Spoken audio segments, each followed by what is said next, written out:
آپ صلی اللہ علیہ وسلم نے فرمایا من یرید اللہ بہ خیرا یفقہہ فی الدین، اللہ تعالیٰ جس کسی کے ساتھ بھی خیر کا معاملہ کرنا چاہتا ہے تو اللہ تعالیٰ اس کو دین کی سمجھ عطا فرماتا ہے۔ دیکھیں، جب آدمی کسی کا ملازم ہوتا ہے اور معاملہ طے کرتا ہے، مثلا قرآن مجید کی تلاوت کر رہا آدمی، تو یہ مالک کی اجازت کے بغیر جائز نہیں ہے۔ کوئی فلیٹ خریدے اور اس کا بھی مکمل تیار نہیں ہوا، صرف اسٹرکچر بنا اس کا، تو اب وہ کسی دوسرے خریدار کو وہ بیچ سکتا ہے اس کو دکھا کر۔ طواف کے دوران اگر آدمی کا وضو ٹوٹ جائے تو ایک تو ہے کہ فوراً ہی وہیں طواف کو روک دینا چاہیے، اور یعنی اتحیات پڑھنے کے بعد فوراً کھڑا ہو جانا یہ واجب ہے۔ جب اس نے درود شریف پڑھ لیا تو اس میں تاخیر ہو گئی، اس وجہ سے سجدہ صحف لازم ہوگا۔ ہاں، سنت غیر موقتہ اور نوافل،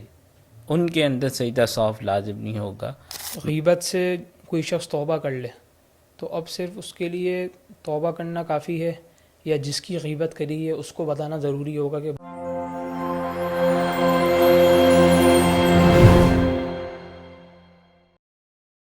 السلام علیکم، میں ہوں مدین الہی۔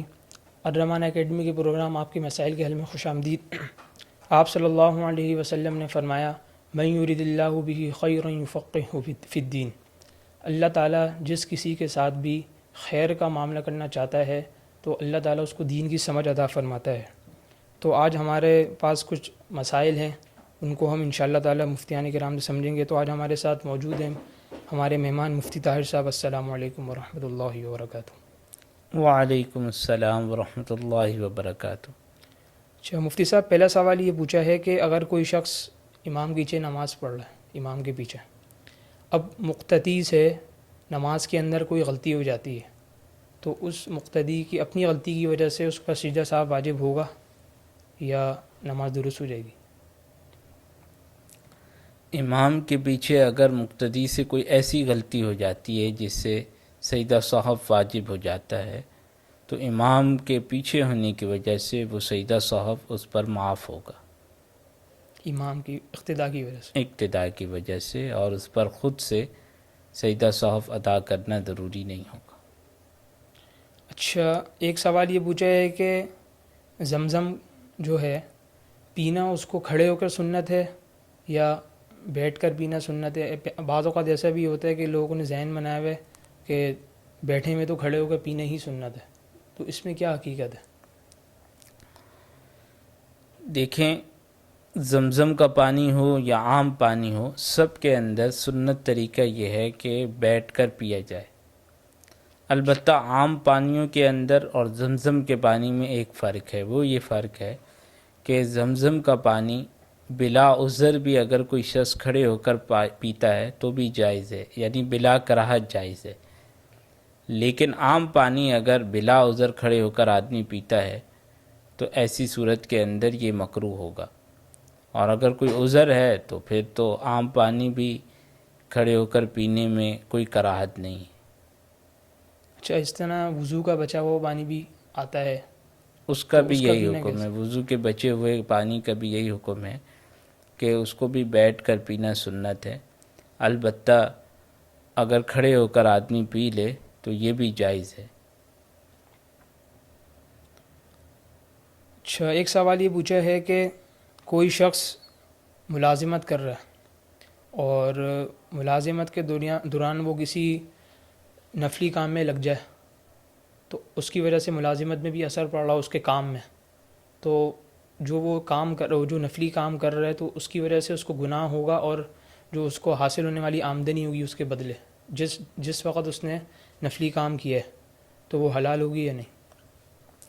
لیکن جب آدمی کسی کا ملازم ہوتا ہے اور معاملہ طے کرتا ہے، اجارے کا معاملہ طے کرتا ہے اور اس کی ظاہر تنخواہ بھی طے ہوئی ہے تو وہ پورے وقت کی ہوئی ہے۔ اب اس وقت کے اندر کوئی نفلی کام یا اسی طریقے سے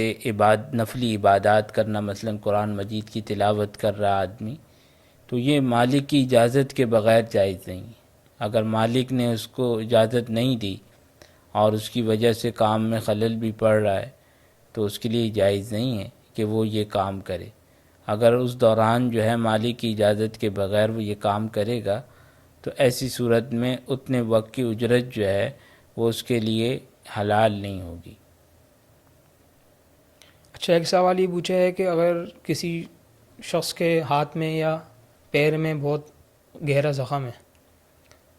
تو اب وہ وضو کر رہا ہے، تو وضو کے دوران اس کو بھی دھونا، اس زخم کو بھی دھونا ضروری ہوگا یا اس جگہ کو چھوڑ کر آگے پیچھے حصے کو دھو لے؟ دیکھیں، اگر اس جگہ کو دھونا نقصان دہ ہے، یعنی اس کی وجہ سے زخم خراب ہونے کا اندیشہ ہے، یا خراب ہونے کا تو اندیشہ نہیں ہے لیکن پانی لگنے کی وجہ سے زخم بہت دیر میں صحیح ہوگا، تو ایسی صورت کے اندر وہ اس پر دھونا ضروری نہیں ہے۔ لیکن اس کے بعد وہ دیکھ لے کہ اگر وہ اس پر مسح کر سکتا ہے زخم کے اوپر تو مسح کر لے۔ اگر مسح کرنا بھی اس کے لیے نقصان دہ ہے تو پھر اس صورت کے اندر مسح کرنا بھی ضروری نہیں ہے، اور اس جگہ کو چھوڑ کر باقی جگہ دھونے سے اس کا وضو مکمل ہو جائے گا۔ اچھا، ایک سوال یہ پوچھا ہے کہ اگر کوئی شخص کوئی فلیٹ خریدے اور اس کا بھی مکمل تیار نہیں ہوا، صرف اسٹرکچر بنا اس کا، تو اب وہ کسی دوسرے خریدار کو وہ بیچ سکتا ہے اس کو دکھا کر؟ دیکھیں، جو فلیٹ جو ہے اس طور پر خریدا جاتا ہے کہ وہ یعنی اس سے ابھی بنانا ہے، تو یہ حقیقت میں بیع استثناء ہوتی ہے۔ تو ایسی صورت میں چاہے اس کا ڈھانچہ تیار ہو چکا ہو یا مکمل ہو چکا ہو، جب تک اس کے قبضے میں نہیں آ جاتا اس وقت تک آگے بیچنا جائز نہیں ہوگا۔ اس کے قبضے میں آ گیا پھر وہ آگے بیچ سکتا ہے، لیکن اگر ابھی تک وہ بنانے والے کے ہی قبضے میں ہے، اس نے اس کے حوالے نہیں کیا ہے، تو پھر آگے بیچنا جائز نہیں ہوگا۔ آج کل جو یہ ہوتا ہے کہ مثال کے طور پر فائلیں بکتی ہیں، ایک فائل کسی نے بیچی، اس نے آگے بیچی، تو اس طرح کرنا درست نہیں اس ہے؟ طرح کرنا درست نہیں ہے۔ جب تک وہ اس کا ڈھانچہ بن چکا ہو یا مکمل تیار ہو چکا ہو، جب تک جو ہے خریدار کے قبضے میں نہیں آ جاتا اس وقت تک آگے نہیں بیچ سکتا اس کو۔ اچھا، اگلا سوال یہ پوچھا ہے کہ اگر کوئی شخص طواف کر رہا ہے اور طواف کے دوران اس کا وضو ٹوٹ جاتا ہے، تو اب وہ وضو کر کے جب آ رہا ہے تو پورا طواف پہلے چکر سے شروع کرے گا یا جہاں سے چھوڑ کے گیا تھا وہیں سے شروع کرے گا؟ طواف کے دوران اگر آدمی کا وضو ٹوٹ جائے تو ایک تو ہے کہ فوراً ہی وہیں طواف کو روک دینا چاہیے، اور روکنے کے بعد آدمی وضو کرنے چلا جائے۔ وضو کر کے جب آئے گا تو اس صورت میں بہتر یہ ہے کہ وہ دوبارہ سے طواف شروع کرے، لیکن اگر وہی طواف مکمل کر لے تو یہ بھی جائز ہے، اس کو اجازت ہے کہ وہی طواف جو ہے مکمل کر لے، لیکن بہتر یہی ہے کہ نئے سرے سے پورا طواف کر لے تو زیادہ بہتر ہے۔ اچھا، ایک سوال یہ پوچھا ہے کہ کوئی شخص 4 رکعت سنت پڑھ رہا ہے، اب دوسری رکعت میں وہ بیٹھا، اس کے بعد اس نے درود شریف بھی پڑھ لی، تو اب اس درود شریف جو اس نے پڑھی ہے پھر اس کو یاد آیا کہ میری دوسری رکعت تھی، تو اب وہ آخر میں چوتھی رکعت میں سجدہ سہو کرے گا یا نہیں کرے گا؟ اگر 4 رکعت وہ سنت موقدہ ادا کر رہا ہے تو ایسی صورت کے اندر اگر وہ دوسری رکعت میں یعنی قاعدہ اولیٰ جسے کہتے ہیں اس میں بیٹھ کر اتحیات کے بعد اس سے درود شریف بھی پڑھ لیا تو اس صورت میں اس پر سجدہ سہو لازم ہوگا۔ سنت موقدہ کے اندر 4 رکعت سنت موقدہ کے اندر جو ہے دوسری رکعت میں قاعدے یعنی اتحیات پڑھنے کے بعد فوراً کھڑا ہو جانا یہ واجب ہے، لہٰذا جب اس نے درود شریف پڑھ لیا تو اس میں تاخیر ہو گئی، اس وجہ سے سجدہ سہو لازم ہوگا۔ اچھا، نوافل میں ایسا نہیں ہوگا، سنت موقدہ میں ہوگا؟ ہاں، سنت غیر موقدہ اور نوافل ان کے اندر سجدہ سہو لازم نہیں ہوگا، بلکہ نوافل اور سنت غیر موقدہ اگر کوئی 4 رکعت پڑھ رہا ہے تو اس میں بہتر اور افضل طریقہ یہ ہے کہ آدمی جب پہلے قاعدے میں بیٹھے یعنی دوسری رکعت میں تو تب بھی اتحیات تک نہ پڑھے بلکہ آخر تک پورا مکمل کرے، یعنی درود شریف پڑھے اور دعا پڑھے، اور جب تیسری رکعت کے لیے کھڑا ہو تو ثنا سے شروع کرے، یہ بہتر اور افضل ہے۔ لیکن اگر کسی نے صرف اتحیات پڑھ کے ہی کھڑا ہو گیا تب بھی نماز بلا کراہت درست ہو جائے گی۔ اچھا، ایک سوال یہ پوچھا ہے کہ غیبت سے کوئی شخص توبہ کر لے تو اب صرف اس کے لیے توبہ کرنا کافی ہے، یا جس کی غیبت کری ہے اس کو بتانا ضروری ہوگا کہ بھائی میں نے آپ کی غیبت کری تھی، آپ مجھے معاف کر دو؟ تو یہ کس میں سے ہے؟ دیکھیں اس میں ایک بات تو یہ سمجھیں کہ جب غیبت آدمی نے کر لی، دوسرے مسلمان کی دل آزاری کر دی اس نے، اور دوسرے مسلمان کی اس نے پیٹھ پیچھے جو غیبت کی ہے اس سے وہ توبہ کرنا چاہتا ہے اب، تو توبہ کرنے کے اندر اگر تو اس کو پتہ چل گیا تھا غیبت کا کہ بھائی اس سے میری غیبت کی ہے، تو پھر تو اس سے بھی معافی مانگے، اور اگر اس کو نہیں پتہ چلا تھا تو پھر اس سے معافی مانگنا جو ہے، یعنی یہ بتا کے کہ بھائی میں نے آپ کی غیبت کی ہے اور معاف کر دو، یہ بتانا اس کو اور اس سے معافی مانگنا یہ ضروری نہیں، بلکہ اللہ تعالیٰ سے ہی سچے دل سے توبہ کر لے تو اس کی گناہ کی معافی ہو جائے گی۔ البتہ وہ یوں کہہ سکتا ہے اس کے سامنے کہ اگر میری آپ